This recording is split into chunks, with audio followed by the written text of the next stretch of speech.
Good morning students, welcome in your biology class. Today we will discuss about transportation. हमने अपनी life processes पढ़ ली हैं, respiration और digestion या न्यूट्रिशन. अब हम हैं अपने ट्रांसपोर्टेशन पे. What is transportation? First of all आपको ये पता होना चाहिए. ट्रांसपोर्टेशन होता है ट्रांसफ़र ऑफ या transport of material from one body part to another. Generally human beings के केसेस में अगर हम देखें तो ये जो बॉडी पार्ट से ट्रांसपोर्ट है मटेरियल का एक सर्कुलेटिंग फ्लूइड के जरिए होता है and that circulating fluid is known as a blood. और ब्लड को पंप करता है heart for different parts of the body in different parts of the body. तो हमारे पास जो पंपिंग ऑर्गन है मस्कुलर पंप है हमारा, that is heart which transport the material from one body part to another through the fluid known as blood. ठीक है. इसी तरह अगर हम प्लांट्स की बात करें तो प्लांट्स में जाइलम और फिलोम दो टिश्यूज़ हैं जो हमने 9th क्लास में भी पढ़े हैं अपने. जाइलम एंड फिलोम ये कंडक्टिंग टिश्यू है, लेकिन फ़िलहाल हम अभी पढ़ेंगे ह्यूमन बींग्स की ट्रांसपोर्टेशन के बारे में, तो हम जाइलम फिलोम को बाद में कंसीडर करेंगे. अब हमारा पहला है आपके पास कि ब्लड है क्या? ब्लड एक फ्लूइड कनेक्टिव टिश्यू है जो कि सर्कुलेटरी सिस्टम का हमारे का एक पार्ट है.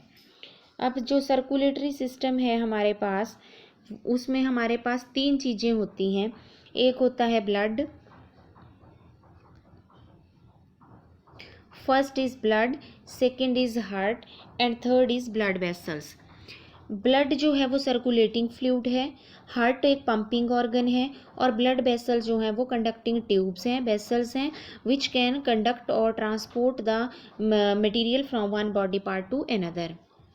अब ब्लड के बारे में हम पहले ब्लड के बारे में पढ़ेंगे कि ब्लड है क्या.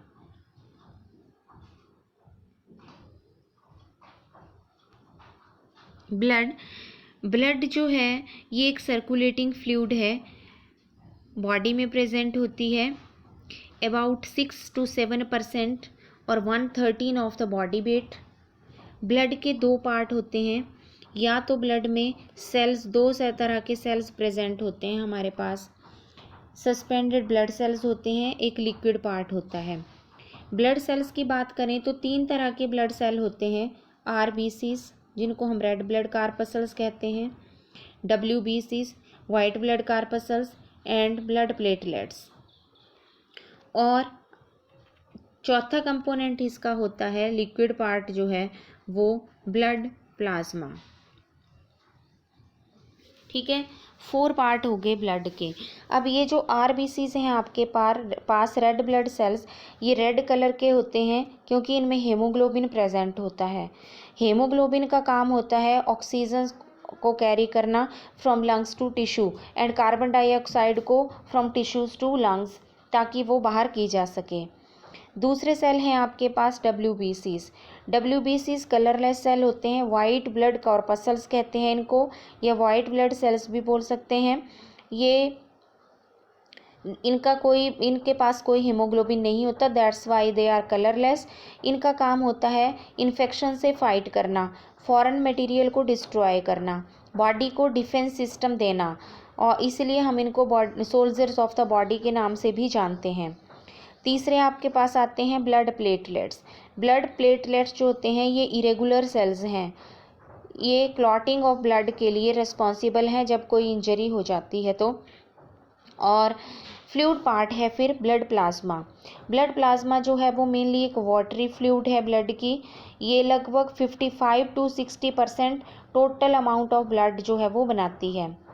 इसमें salt, glucose, amino acids, proteins, carbon dioxide, hormones, digested food, excretory material, ये सब होता है. और ये सब्सटेंसेस डिसॉल्व स्टेट में प्लाज्मा से ट्रांसपोर्ट होते हैं from one body part to another. अब हमारे पास आता है पंपिंग ऑर्गन हार्ट. हार्ट को अगर हम देखते हैं, ये है हार्ट का क्रॉस सेक्शन. हार्ट जो है वो थोरेसिक कैविटी में प्रेजेंट होता है. दो लंग्स के बीच में, और मेजर पार्ट और ग्रेटर पार्ट जो है हार्ट का ये लेफ्ट की तरफ होता है, half of the cavity. Heart एक मस्कुलर ऑर्गन है, मसल्स का बना हुआ है, जिसकी कोन शेप्ड पंप है ये। 4 चैम्बर्स होते हैं, 4 चैम्बर्ड होते हैं ये हार्ट। अबाउट 300 ग्राम है वेट में, और साइज होता है एक क्लेंच्ड फिस्ट का, बंद मुट्ठी का। और हार्ट एक रिमार्केबल ऑर्गन है, ये पंपिंग ब्लड की विदाउट स्टॉपिंग एट 72 टाइम्स पर मिनट रखता है। एंड कार्डियक मसल्स का ये बना हुआ होता है, और ये हमने 9th क्लास में भी पढ़ा है। हार्ट को ब्लड पंप करना होता है ऑक्सीजनेटेड ब्लड और डीऑक्सीजनेटेड ब्लड। ऑक्सीजनेटेड ब्लड का मतलब है ऑक्सीजन रिच ब्लड, और कार्बन डाइऑक्साइड रिच ब्लड का मतलब है डीऑक्सीजनेटेड ब्लड, इम्प्योर ब्लड। तो जो सर्कुलेशन है ब्लड की अगर हम देखें तो लेफ़्ट आर्ट्रियम जो हमें यहाँ पे नज़र आ रहा है, left atrium, left ventricle, right atrium, right ventricle, ये जो है आपके पास ये 4 हिस्से हैं हार्ट के, 4 चैम्बर्स हैं। जो लेफ़्ट आर्ट्रियम है, ये जो लेफ़्ट साइड है हार्ट की, ये ऑक्सीजनेटेड ब्लड के साथ डील करती है, ऑक्सीजनेटेड ब्लड को कैरी करती है। लेफ़्ट आर्ट्रियम में जब पल्मोनरी वेन लंग से आएगी ऑक्सीजनेटेड ब्लड लेके, तो लेफ़्ट आर्ट्रियम में दे देगी अपना ब्लड। अब ये लेफ़्ट आर्ट्रियम जो है ये लेफ़्ट वेंट्रिकल में अपना ब्लड देगा, पंप करेगा। अब collection of blood is done when it is relaxed state. Atrium जब देगा तो वेंट्रिकल रिलैक्स स्टेट में होगा। आफ्टर कलेक्टिंग ब्लड जो वेंट्रिकल है ये भी कॉन्ट्रैक्ट करेगा, और नीचे जो भी वॉल्व होगा यहाँ पे, इन दोनों के बीच में यहाँ पे वॉल्व होता है प्रेजेंट, वो बंद हो जाता है। क्यों? क्योंकि जब ये कॉन्ट्रैक्शन करेगा तो बैक फ्लो ना हो ब्लड का, दैट्स वाई ये बंद हो जाता है। फिर लेफ़्ट वेंट्रिकल की बात आती है। लेफ़्ट वेंट्रिकल की वॉल थिक होती है, ना कि थिन, क्योंकि लेफ़्ट वेंट्रिकल ने जो है ब्लड को दूर डिस्टेंट बॉडी पार्ट में करना है सप्लाई, तो इनको मसल्स स्ट्रॉन्ग चाहिए ताकि पंपिंग ज़्यादा हो, ढंग से हो, तो दूर दूर के डिस्टेंट प्लेसेस तक पहुंचा सकें। लेफ़्ट वेंट्रिकल जो है पंप अरोटा में करेगा ब्लड को, लेफ़्ट ऑर्ट्रिकल अरोटा में दे देगा, और अरोटा जो है एक लार्जेस्ट ब्लड वेसल्स है जो ब्लड को लेफ़्ट वेंट्रिकल से लेगी और पूरे बॉडी पार्ट्स में सप्लाई करेगी, and it carries oxygenated blood through arteries. फिर आता है हमारे पास राइट आर्ट्रियम। राइट आर्ट्रियम भी एक थिन वॉल्ड ही चैम्बर है। क्यों होते हैं ये दोनों थिन वॉल्ड, राइट और लेफ़्ट आर्ट्रियम? बिकॉज इनको ब्लड जो है वो नियर बाई चैम्बर में ही पंप करना है, लेकिन जो वेंट्रिकल्स हैं वो थिक होते हैं कंपैरेटिवली, क्योंकि उनको थोड़ा डिस्टेंट प्लेसेस तक ब्लड को पंप करना होता है, that's why they need more musculature. तो राइट आर्ट्रियम एक थिन वॉल्ड चैम्बर है हमारे पास, लेफ़्ट आर्ट्रियम की तरह ही, लेकिन ये राइट साइड जो है ये डीऑक्सीजनेटेड ब्लड के साथ डील करती है।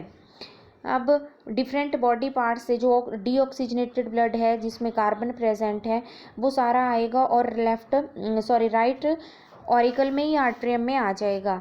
राइट आर्ट्रियम जो है उस टाइम रिलैक्स्ड स्टेट में होगा जब लेगा, फिर कॉन्ट्रैक्ट हो जाएगा और ब्लड को पंप कर देगा राइट वेंट्रिकल में।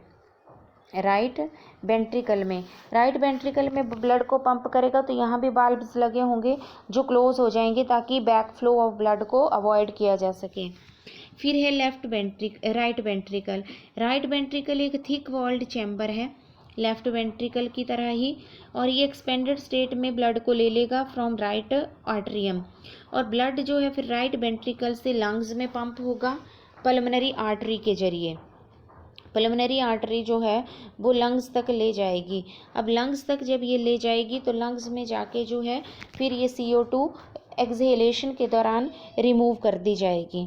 ठीक है, अब ये आर्टरिया और वेंट्रिकल जो हैं ये थिन वॉल्ड चैम्बर्स हैं, और ब्लड जो है इनको पंप करना होता है रिस्पेक्टिव अपने वेंट्रिकल्स में ही, तो थिन है। ये क्वेश्चन भी बहुत बार आता है पेपर में कि ऑरिकल जो हैं या आर्टरिया जो हैं ये थिन वॉल्ड होते हैं जबकि वेंट्रिकल्स थिक वॉल्ड। वाई? तो आपका आंसर यही रहेगा कि right auricles have to pump the blood to the nearby chambers, whereas the ventricles have to pump the blood to different distant body parts, that's why they need more musculature and are thick।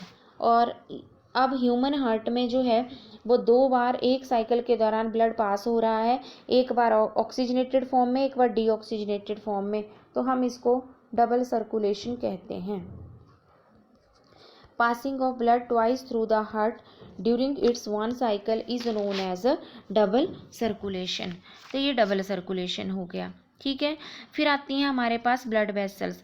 Blood vessels हमारे पास 3 तरह की होती हैं, arteries, veins and capillaries. Arteries, veins and capillaries. Arteries का काम होता है oxygenated blood को कैरी करना, एक्सेप्ट पल्मोनरी आर्टरी जो कि डीऑक्सीजनेटेड करती है और अंडर प्रेशर कैरी करती हैं। ये डीऑक्सीजनेटेड ब्लड को वेन्स कैरी करती हैं, विदाउट प्रेशर कैरी करती हैं। सिर्फ पल्मोनरी वेन एक ऐसी वेन है जो डीऑक्सीजनेटेड नहीं करती, ऑक्सीजनेटेड करती है। फिर हैं कैपिलरीज। कैपिलरीज बहुत thin walled single celled tube या वेसल्स होती हैं जिनका काम होता है ब्लड को डिस्ट्रीब्यूट करना फ्रॉम बॉडी ऑर्गन्स और टू बॉडी ऑर्गन्स, और एक्सचेंज ऑफ मटेरियल करवाना, वेस्ट मटेरियल सेल से पास आउट करवाना, ये सारा काम इसका होता है, ठीक है। प्लेटलेट्स जो होते हैं, प्लेटलेट्स क्लॉटिंग में हेल्प करते हैं। Blood platelets they help in clotting of the blood. कभी भी कोई लीकेज हो जाती है या कोई इंजरी हो जाती है तो वहाँ पे फाइबर्स इकट्ठे हो जाते हैं, ड्यू टू प्लेटलेट्स इकट्ठे हो जाते हैं और वो उस लीकेज को सील कर देते हैं, और ब्लड में ये इसी पर्पज़ से सर्कुलेट करते रहते हैं, क्लॉट फॉर्मेशन करने का काम करते हैं। ये हमारे पास ब्लड के कंपोजिशन के बारे में हमने पढ़ लिया। ओके, नेक्स्ट हम अगले उसमें पढ़ेंगे।